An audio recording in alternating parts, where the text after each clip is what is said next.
ওগো, আমি হলাম এই রাজ্যের জমিদার। আমার কোনো ধন দৌলত ঐশ্বর্য কিছুই অভাব নেই। তাই যে আমি আমার এই রাজ্যে পাঠিয়ে দিয়েছি আমার সেনাপতিকে। ওই সেনাপতিকে খাজনা আদায় করবার জন্য সে কি আমার এই প্রজাদের কাছ থেকে খাজনা আদায় না করে এত কেন বিলম্ব করছে? না না না, আমার আর স্তরে সইছে না। সেই সেনাপতিকে পাঠিয়ে দিয়েছি সেই প্রজাদের কাছ থেকে খাজনা আদায় করবার জন্য। সেই সেনাপতি কেন এখনো এলো না এই রাস্তার বারে? না মহারাজ, মহারাজ, ওই তো ওই শোনা যাচ্ছে আমার সেনাপতির কণ্ঠের স্বর। তবে কি ওই সেনাপতি খালি হাতে ফিরে আসছে? না, ওই সেনাপতি যদি কখনোই খালি হাতে ফিরে আসে আমি কখনোই বিরাম করব না। আমার এই হাতের চাবুক দিয়ে এমন করে চাপিয়ে দেব আমার ওই সেনাপতিকে, কথাটা সারাটি জীবনের জন্য মনে থাকবে। হ্যাঁ মহারাজ, মহারাজ, মঞ্চের লাইটটা জ্বালিয়ে দেবেন, মঞ্চের লাইটগুলো জ্বালিয়ে দেবেন। মহারাজ, মহারাজ, মহারাজ পেন্না, মহারাজ পেন্না, মহারাজ পেন্না। বলো বলো সেনাপতি, তোমাকে পাঠিয়েছিলাম সেই প্রজাদের কাছ থেকে খাজনা আদায় করবার জন্য। তুমি কি সেই খাজনা নিয়ে এসেছো? দাও দাও দাও, আমি যে ধন দৌলত ঐশ্বর্য তোমার কিচ্ছু চাই না। দাও সেনাপতি। মহারাজ, আমার কথা জানাবেন না গো মহারাজ। আমার একটা কথা একটু বন্ধু শোনো। হ্যাঁ, এটা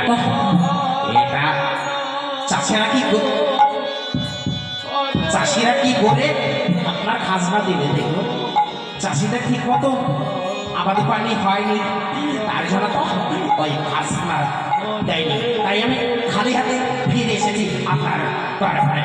কি বললেন?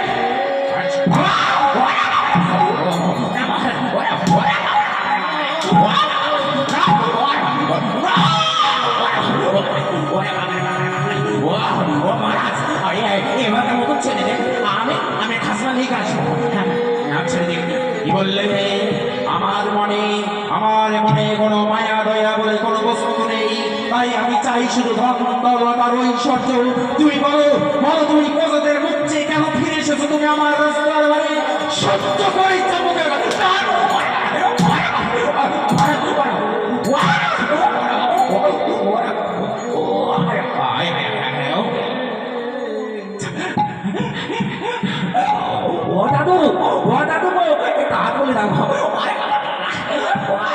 কি মার মারছে ও দিদিমা, একটু হাত বলে দাও। আমাদের জমিদার ও দিদিমা, তোমার চশমা আমার চশমা একই লাগছে নাকি? আমি মায়ের কাছে তো হাসছি কেন জানেন তো? ওই জমিদারের কাছে গিয়ে যদি বলি আমার লেগেছে।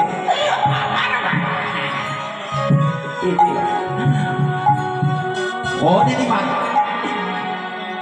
এমন জমিদারের রাজ্য আপনার পাশ করে খাজনা না দিলে এমন করে আপনাদেরও দিবে। এবার যা হলো হলো, সামনে বার খাজনা কিন্তু ঠিক মতো দিলেন। ওই চাবুকটা আমার দূরে রাখেন না, ওই চাবুক দেখে আমার খুব ভয় পায়। কি বললে? তোমাকে পাঠিয়েছিলাম খাজনা আদায় করবার জন্য, তুমি কোনো কাজ সঠিকভাবে করতে পারো না, তাই তোমাকে এমন করে চাবুকের আঘাত যে সইতে হবে। সহ্য করে দেখি কেমন পারো চাবুকের আঘাত।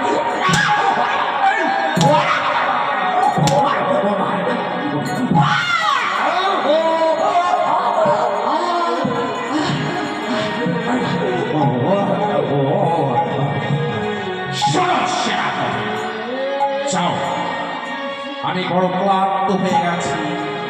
তুমি তারি হয়ে পাহারা দাও, আর আমি ওই সিংহাসনে বসে বিশ্রাম করে নেই। বেশ মহারাজ, আপনি বিশ্রাম করুন, আমি তারে রয়েছি। শোনো সেনাপতি, আমি এই যে বিশ্রাম করতে চলেছি, কেউ যদি আমাকে ডাকে তুমি কিন্তু তাকে ফিরিয়ে দেবে, বলবে তোমাদের জমিদার বিশ্রাম করতে বিশ্রাম করছে। বেশ মহারাজ, আপনি বিশ্রাম করুন, আপনি বিশ্রাম করুন, আমি তারে দাঁড়িয়ে রয়েছি। বেশ, তাই জমিদার আজ বিশ্রাম করছেন, আর এদিকে নারদে নারায়ণ বালকে বেশ ধারণ করে যাচ্ছেন জমিদারের গৃহে।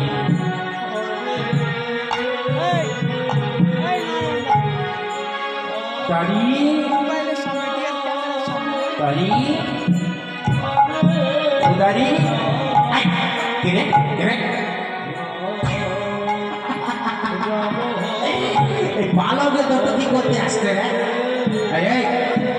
এই জমিদারের কি মনে করে এসেছে জমিদারের গৃহে? বল তারি, আমরা 3 দিন অনাহারে রয়েছি, আমি 3 দিন কিছু সেবা করি না। তোমার ওই জমিদারিকে গিয়ে বলো বাবা কিছু আমাদের সেবা দিতে, আমরা সেবা করে ফিরে যাব।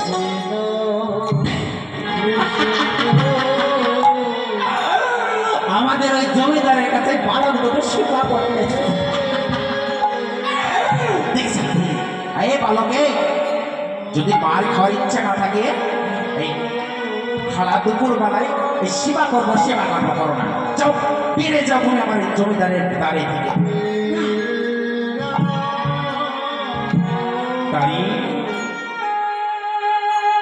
তুমি কে? তোমার জমিদারকে কে বলো না? এক মুষ্ট অন্ন আমাদের দায়িত্ব, এক মুষ্ট অন্ন সেবা করে আমরা চলে যাব। এদিকে দাঁড়িয়ে ভাবছি, তাই তো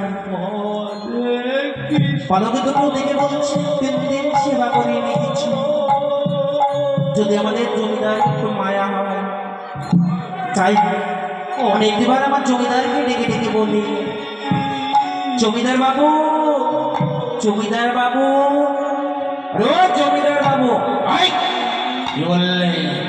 কেন কেন তুমি অসময় আমাকে এমন করে স্মরণ করলে?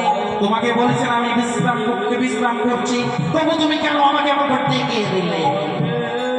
ও জমিদার বাবু,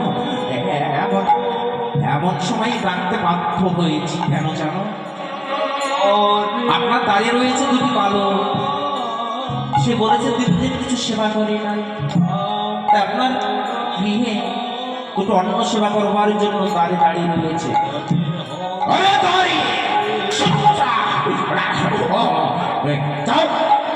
ফিরে দিয়ে আসো, আমি কাউকে অন্ন সেবা দেব না। বলে ভালো, আমি যে বড় অসহায়, আমি তোমাদের এক মুষ্ট অন্ন তুলে দিতে পারলাম না, তোমরা ফিরে যাও আমার এই জমিদারের দ্বারে থেকে।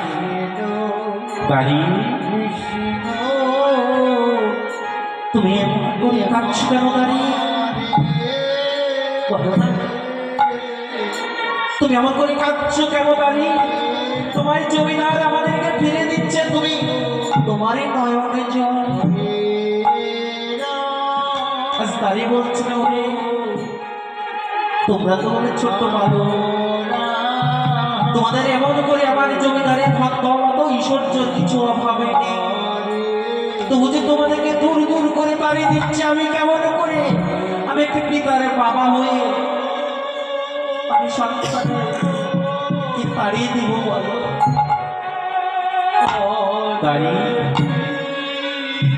তো কেমন করে দুঃখ করো না, তোমার তোরে কোনো দোষ নেই, তোমারই জমিদার এমন করে আমাদের তাড়িয়ে দিচ্ছি, তো তোমায় কি করবে? যাও দাঁড়িয়ে, তুমি দাঁড়িয়ে রাখো। নারদ বলছেন, প্রভু আমি যে বড় আশা করে নিয়ে এসেছিলাম আমার এই শিষ্যের বাড়িতে এক মুষ্ট অন্ন সেবা করাবো বলে, সেই সেবা তো আপনাকে করাতে পারলাম না প্রভু। আপনার এই চরণে আমাকে কখনোই বিজয়ী করবেন না। তোমার শিষ্যের বাড়িতে আমার সেবা না হলে তো কি চলো দেখবে আমার এক শিষ্য রয়েছে, এক বুড়িমা। এই বুড়িমা